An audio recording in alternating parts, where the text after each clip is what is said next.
하나님의 말씀은 사도행전 1장 4절에서 8절까지입니다.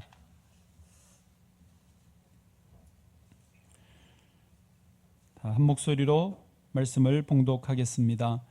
사도와 함께 모이사 그들에게 분부하여 이르시되 예루살렘을 떠나지 말고 내게서 들은 바 아버지께서 약속하신 것을 기다리라. 요한은 물로 세례를 베풀었으나 너희는 몇 날이 못되어 성령으로 세례를 받으리라 하셨느니라.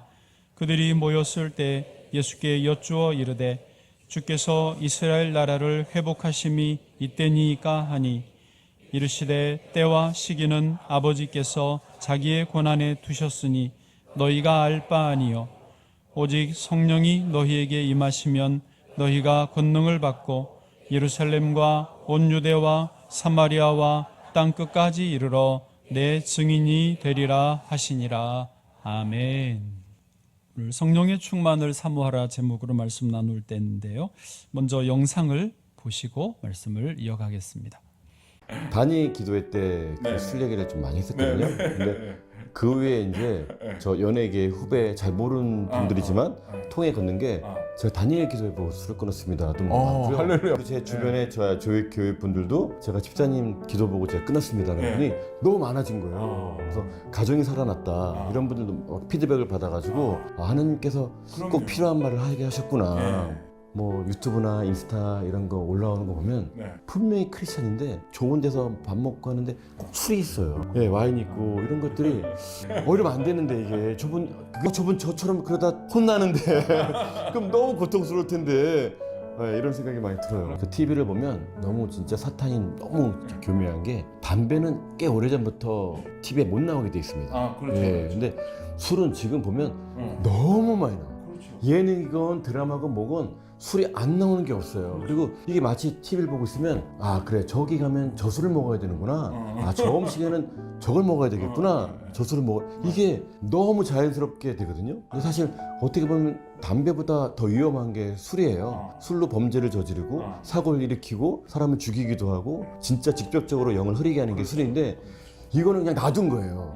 와, 사탄은 정말 이게 술이 그냥 자연스럽게 음료처럼 만드는구나. 와, 정말 큰일이다. 근데 제가 이제 그 회개 시간을 가졌잖아요. 근데 그전에는 제 맘대로 다 했죠. 뭐 술 광고건 뭐건 그냥 돈이 얼마냐에 따라 중요한 거지 뭐가 중요하진 않았어요. 근데 이제 정말 하나님을 만나고 이제 살다 보니까 뭐를 분별해야 되겠구나 나온 거예요. 근데 제가 몇 년 동안 일을 안 했고 그리고 광고 찍은 지는 더 오래된 거죠. 갑자기 광고가 들어온 거예요. 치킨 광고가. 사실 치킨 광고 보시면 거의 탑 배우들이 하는 게 치킨 광고거든요. 근데 제가 치킨 광고 들어온 거예요. 근데 그냥 이거는 그냥 그 보고할 때 그냥 인원수를 채우기 위한 한 명이구나. 그래서 뭐 당연히 광고하죠. 했는데 다음에 또 연락이 온 거예요. 지금 거의 권호중 씨가 될 것 같다고. 그래서, 제가요? 그래서 콘티를 보고 결정해 달라는 거예요. 그래서 콘티를 왔는데 이게 치킨의 마지막이 치킨 맥주를 다 웃고 있는 게 마지막 엔딩 컷인 거예요. 그전 같았으면 뭐 상관없죠. 근데 지금은 내가 이게 술은 사탄이 주는 음료라고 내가 결정졌는데 이거를 남한테 권할 수도 없지. 제 와이프랑 뭐 의논할 것도 없이 전화했어요. 너무 감사한데 제가 술을 권할 수는 없습니다. 제가 술을 끊었기 때문에 죄송합니다 한 거예요. 근데 거기선 당연히 이상하게 생각하죠. 네? 광고를 거절하는 것 자체가. 네 알겠습니다 끊었는데 며칠 있다 연락이 온 거예요. 저희가 바르뎀이라는 인물이 나와야 되는데 그렇지. 모든 배우를 돌려봤는데 권호중 씨가 100% 일치합니다. 권호중 씨가 안 하면 할 수가 없어요. 대신 출연료도 더 주고 술을 콜라로 바꿔주겠습니다 한 거예요. 너무 감사해요. 예? 콜라로 바꿔준다고요? 저를 위해서? 그리고 돈을 더 준다고요? 된 거예요. 그래서 와 역시 하나님은 이 작은 유혹을 좀 넘기면 더 큰 축복을 주시는구나를 그때 정말 하나님이 일하시는 걸 깨달았던 순간이에요. 또 그 이름이 바른 치킨이거든요. 제가 바르게 살겠다고 마음 먹으니까 이 이름까지도 그래 너 바르게 살기로 했지? 봐 치킨도 그냥 바른 치킨이야. 내가 어떻게 일하는지 보여줄게. 이거를 보여주셨어요. 제가 옛날 별명이 음란 천사였잖아요. 예, 맞아요. 음란과 천사가 매일 싸운다고. 근데 대부분이 음란이 이겼는데 지금 음란을 다 없앴어요. 네. 지금 전혀 없습니다. 예, 없습니다. 거의 뭐 전체 관람 것처럼 제가 네. 많이 변했죠. 달라진 게 뭐냐면 술을 끊었어요.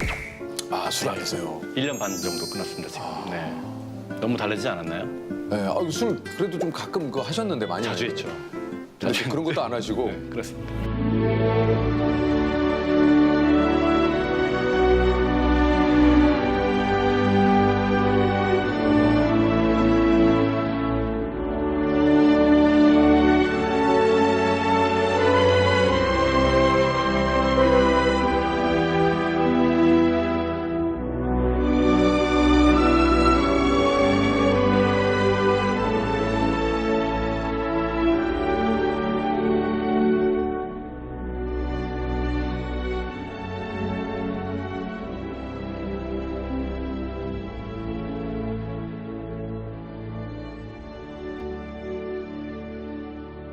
네, 신앙은 선택입니다.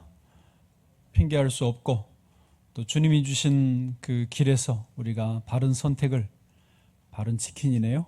바른 선택을 해가 나가시기를 축복합니다. 우리 기독교는요, 보이지 않는 하나님을 믿고 보이지 않는 성령님의 인도하심을 따라가는 신앙 종교입니다. 그래서 그리스도인은 하루하루 성령님의 도우심을 받아서 기쁘고 또 은혜를 누리고 천군 천사가 보이지 않지만 나를 도와주신다, 이거를 믿고 따라가는 것이 성도의 삶이라고 할 수 있습니다. 성도의 축복은 로또를 맞아서가 아니고 영적인 축복인 것입니다. 성도에게 능력은요, 영적인 능력이 있는 사람이다 라고 볼 수 있습니다. 여러분, 사람은요, 잘 생각해 보시면 누구나 그런데 믿는 자도 그렇지만 안 믿는 분들도, 교회 안 다니는 분들도 다 영적인 피조물이, 영적인 존재입니다. 그래서 영적인 어떤 영향을 받고 사는 거예요. 우리 그리스도인들은 성령, 하나님의 영의 인도를 받고 하나님의 영의 영향 아래 살아가는 것입니다. 그러나 세상 사람들은요, 하나님의 영향이 아니라 이 세상의 육신의 영향을 받고 살아간다라고 하는 것이죠. 여러분, 성령은 누구십니까? 성령은 히브리어로 루아흐라고 하는데, 루아흐, 여기서도 이 후성으로 바람이 훅 나오는데요. 그 성령 루아흐의 뜻도 공기의 흐름이라는 의미가 있습니다. 호흡, 생명 이런 뜻도 있지만 호흡, 바람이라는 뜻이 이제 우선적으로 문자적으로 뜻입니다.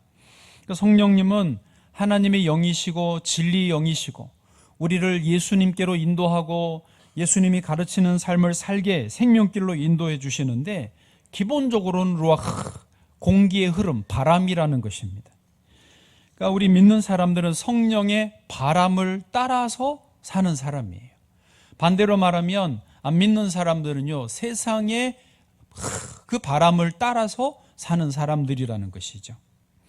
하나님을 내게 경외하는 방향으로 바람이 불면 성령이 역사하시는 것. 난 지금 성령의 은혜 안에 있는 것이에요.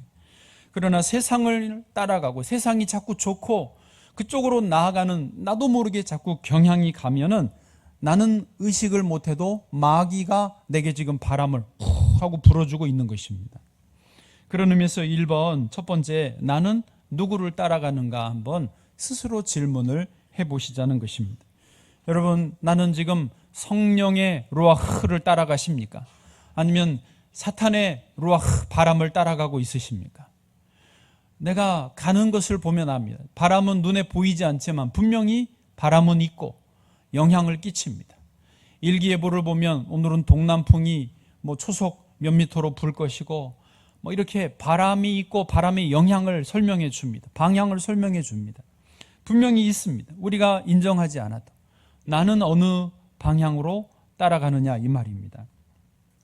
로마서 8장 5절 6절을 한번 이어서 읽어보시겠습니다. 시작. 육신을 따르는 자는 육신의 일을, 영을 따르는 자는 영의 일을 생각하나니 육신의 생각은 사망이요 영의 생각은 생명과 평안이니라. 아멘.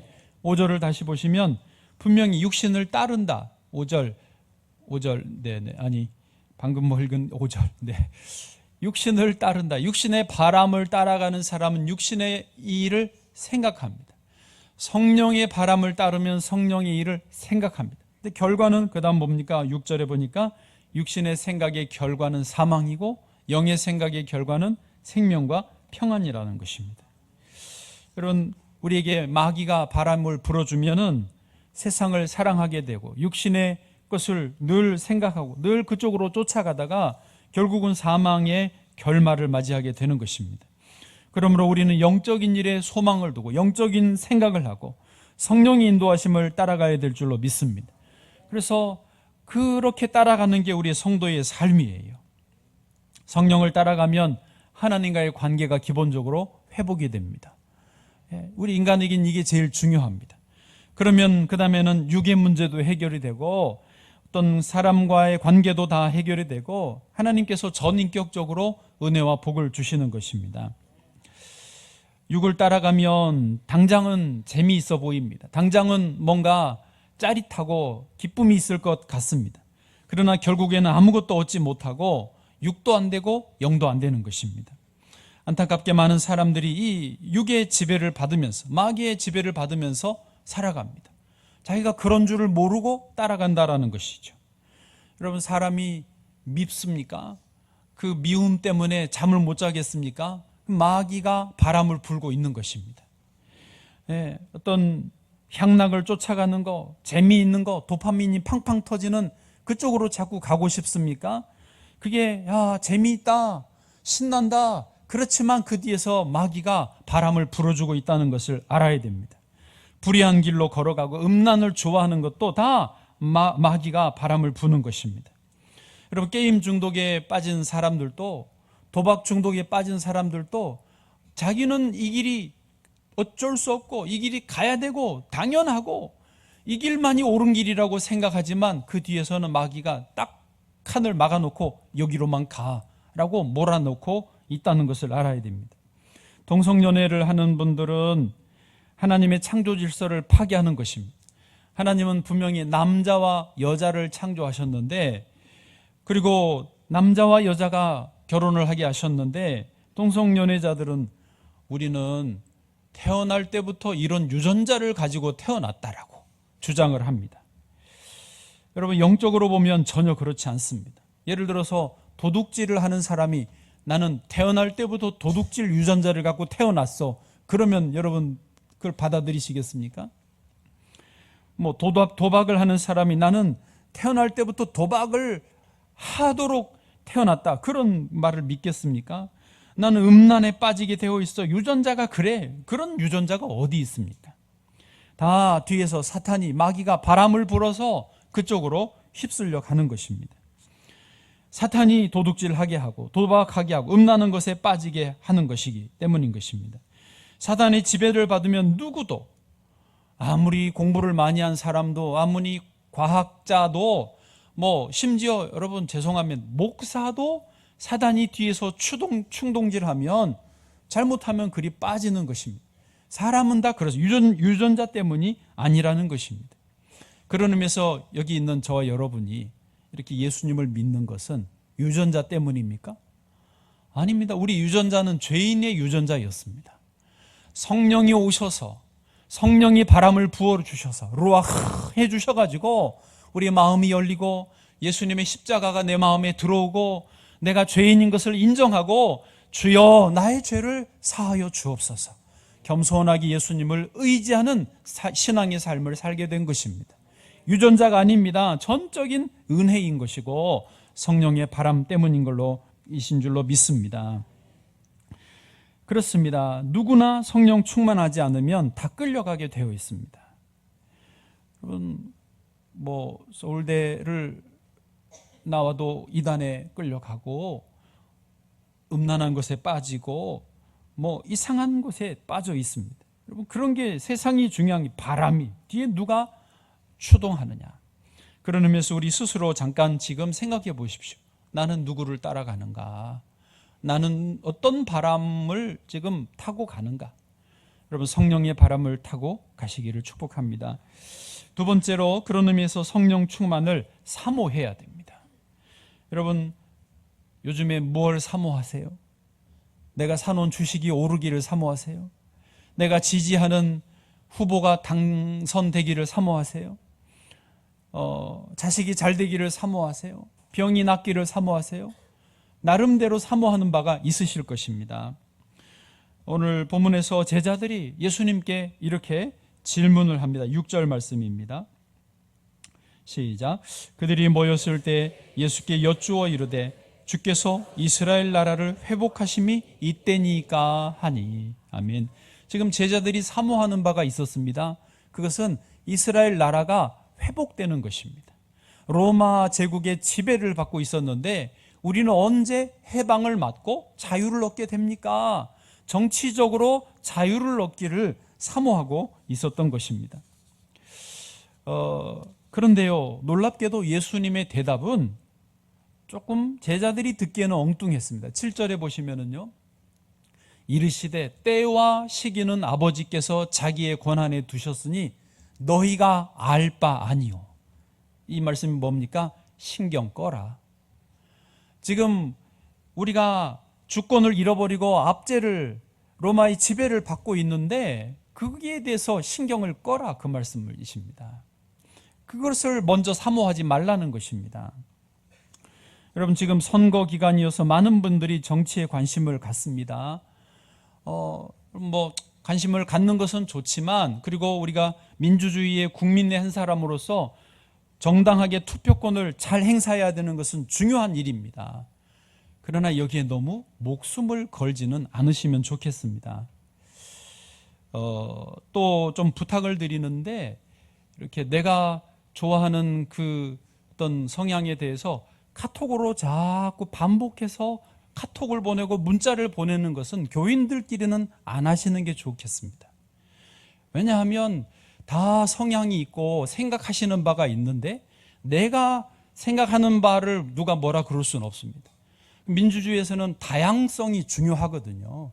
그리고 서로의 의견을 내면서 대화하고 토론하고 논쟁하고 그리고 표로, 선거로 결정하는 게 이게 민주주의의 기본 틀입니다. 그런데 내가 생각하는 바만 옳다고 하고 다른 생각을 갖는 사람을 적대시하는 거는, 이거는 민주주의도 아닙니다. 성경은 더 아니고요. 그래서 자꾸 반복해서 내 주장하는 바를 교인들에게, 목장 식구에게, 선교회에 아는 사람에게 보내시지 마시기 바랍니다. 아멘도 안 하시고. 여러분 안 보내시죠? 그거는 좋은 일이 아닙니다. 그 서로를 피곤하게 만들어요. 말씀을 보내는 것도 조심스러워요. 왜냐하면 계속 말씀 보내면 받는 사람이 제가 좋습니다 하면 괜찮지만 어떤 분들은 끊임없이 카톡이 오기 때문에 이게 상당히 피곤한 일이에요. 그래서 내가 말씀을 보내줘도 괜찮을까요? 라고 물어보시고 좋다 그러면 보내세요. 물론 목자님은 목자들에게 보낼 권한이 있습니다. 당연히 하셔야죠. 신앙에 책임을 져야 되니까. 그러나 그렇지 않는데 막 이렇게 보내시면 안 됩니다. 여러분, 주님이 지금 그러셨죠. 그건 네가 알 바 아니다. 신경 꺼라. 지금 나라가 로마의 지배를 받는데도 내버려 두라는 거예요. 실제로 이 대화가 있었던 게 AD 33년경이라고 볼 수 있습니다. 그런데 로마가 언제 멸망하고 이스라엘이 자유를 얻었는지 아세요? 약 440년 지난 476년에 소로마 제국이 멸망해서 그때 비로소 잠깐 이스라엘이 자유를 얻었습니다. 그러니까 이게 사람이 정치 문제에 관심을 가져야 되지만 이걸로는 답이 안 나온다는 것이죠.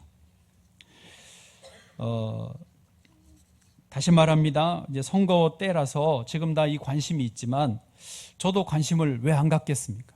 저희는 우리 교회 재건축이 걸려 있어서 제가 구청장 나온 세 분의 공약을 꼼꼼히 살펴봤습니다. 근데 감사하게도 세 분 다 여기 이제 사당 사동 동청사, 구 동청사에 조속한 건립을 똑같이 다 공약으로 내놨더라고요. 속으로 아무나 돼도 되겠다. 우리는 저는 여러분이 어떻게 생각하실지 모르겠어요. 저는 정치 성향이 따로 없습니다. 사실 그게 제가 볼 때는 중요하지 않거든요. 저에 대해서 여러분이 목사님은 이쪽이야 저쪽이야 그러시는데 혼자의 생각이세요. 저는 이쪽도 저쪽도 아닙니다. 저는 예수당이라니까요. 당으로 치면 예수지 정치에 다 모든 걸 의지하지 않습니다. 하나님이 하셔야죠. 저를 한쪽에 몰아넣지 마세요. 저는 진짜 아닙니다. 그리고 우리 실제적으로 이 문제에 관해서는 다행히 구청장으로 나오신 세 분 다가 똑같이 공약을 다 똑같이 냈어요. 이게 중요한 걸 다 아신 거죠. 그래서 이 일은 누가 돼도 잘 될 줄로 믿습니다. 방해만 안 하면 되거든요. 예.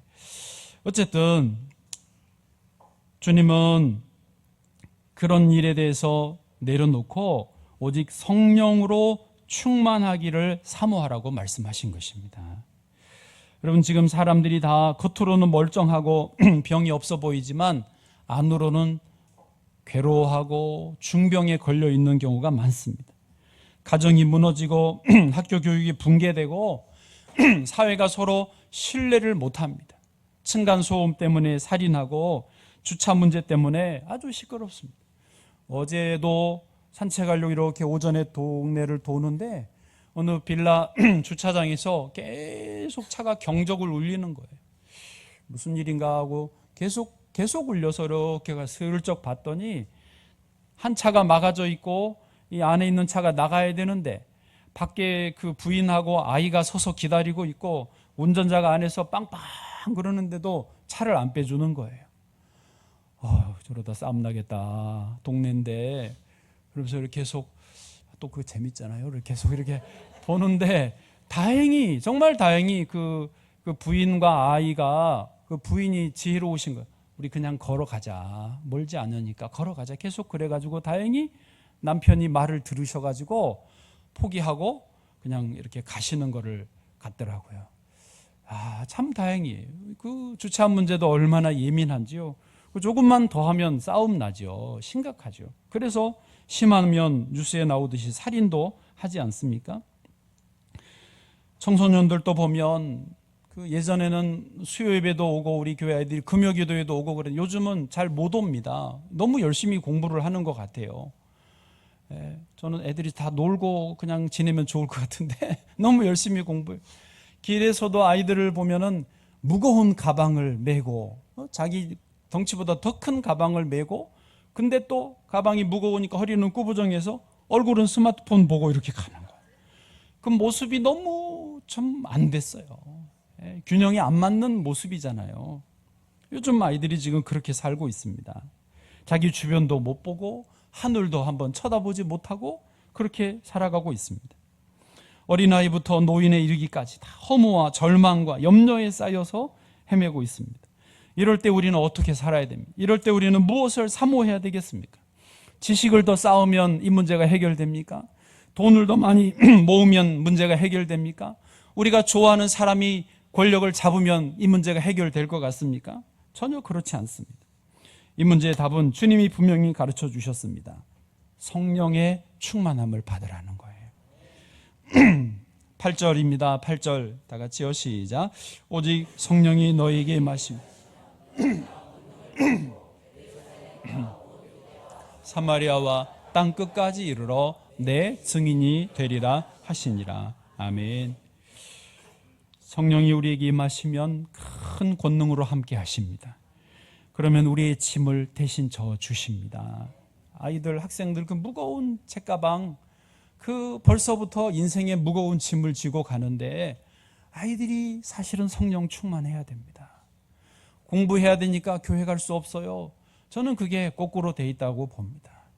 사업하고 직장을 다니면서 시간이 없어서 기도할 수 없어요. 여러분 거꾸로 해보십시오. 제대로 해보십시오. 기도하시고 사업을 해보십시오. 그 사업의 짐이 가볍게 될 것이고 열매는 무겁게 찾아오게 될 줄로 믿습니다. 지금이 어느 시대인데 성령 충만함을 요구합니까? 이런 분이 있습니다. 여러분 지금이 진짜 성령 충만을 요구하고 사모해야 될 때인 것입니다. 어떤 목사님이 저희 교회에 오셨다가 그 저쪽 교육관 이쪽 벽에 우리가 이렇게 성령 충만이라고 써붙여 놓은 게 있습니다. 2000몇 년도에 우리가 한 7, 8년 전에 우리 교회 표어를 성령 충만으로 했거든요. 근데 그 목사님이 그걸 아직 이제 붙여놨더니 보고는 놀라시는 거예요. 목사님 요즘 성령 충만을 표어로 하셨네요. 왜요? 그랬더니 교인들이 힘들어하지 않으세요? 성령 충만을 말하면 교인들이 싫어하지 않으세요? 그래서 아니 성경에서 성령 충만하라고 그랬고 성령 충만해야 이 시대를 이겨나갈 수 있는데 왜 성령 충만이 문제인가요? 라고 속으로 생각했습니다. 너무 그분이 놀라서 저도 놀랐습니다. 교회마다 또 그런 분위기가 있나 봐요. 우리는 제가 느낄 때는 성령 충만하면 다 좋아하시는 것 같은데 아닌가? 다 좋아하시는 줄로 믿습니다. 여러분 아무리 21세기고 뭐 AI 뭐 양자역학 시대가 와도 우리 인간에게는 성령 하나님의 영으로 충만해야 될 줄로 믿습니다. 하나님의 영이 불어주시는 바람의 방향으로 나아가야지 마귀가 부는 바람으로 나갔다가는 답이 없습니다. 마귀는 더 악하게 우리를 만들고 더 피폐하게 만들고 곰팡이가 피듯이 세균이 번식하듯이 우리를 좀먹고 간이 경화되듯이 우리 삶을 우리 영혼을 딱딱하게 죽어가게 만드는 것입니다. 오직 성령만이 거룩한 바람이시고 우리를 부드럽게 해주시고 서로 사랑하게 하시고 서로 용서하게 하시고 생명과 은혜를 주시는 바람인 줄로 믿습니다. 이 땅의 황무함을 보소서 하늘의 하나님 긍휼을 베푸시는 주여 우리의 죄악 용서하소서 이 땅 고쳐 주소서 이제 우리 모두 하나 되어 이 땅에 무너진 기초를 다시 쌓을 때 우리의 우상들을 태우시 성령의 불 임하소서 풍의 불길 타오르게 하소서 진리의 말씀 이 땅 새롭게 하소서 은혜의 물길 흐르게 하소서 성령의 바람 이제 불어와 일단 여기까지 하시죠. 네. 우리 마음에 성령의 바람이 불어야 합니다. 우리 가정에 성령의 바람이 불기를 원합니다. 우리나라에 무슨 색이 불어야 된다 아니고 성령의 바람이 불어야 될 줄로 믿습니다. 아까 권호중 씨도 별명이 음란 천사라고 그랬잖아요. 음란과 천사가 항상 싸우는 거예요. 여러분 나는 가만히 있어도 음란의 바람이 불면 그리 가는 거예요. 예전에는 그쪽으로 많이 갔다는 거 아닙니까 자기가? 그러나 천사가 성령이 함께 하시면 모든 수를 끊고 제가 그래서 그 바르템 나온 저 치킨 광고를 다시 찾아봤어요. 마지막에 뭘 쓰나 봤더니 잔을 아까도 봤지만 살짝 다 안 비춰주고 윗부분만 보여주는데 콜라를 넣더라고. 그래가지고 그렇게 하는 걸 봤어요. 바른 치킨 시켜 먹어보려고 매장이 어디 있나 봤더니 이 동네는 없더라고요. 우리는 올바른 치킨만 있고. 지난 4주 동안 가정과 교회를 세우는 기도회를 잘 마쳤습니다. 하루 50분 정도씩 꾸준하게 4주 16번을 모여서 기도를 이어갔는데 저는 너무 감사하고 또 제 심령이 회복이 됐습니다. 영적으로 채워지는 것을 제가 경험을 했습니다. 주님께 우리 가정을 세우는 기도를 저도 한 번 더 드렸는데 저희 가정을 주님께 드렸습니다.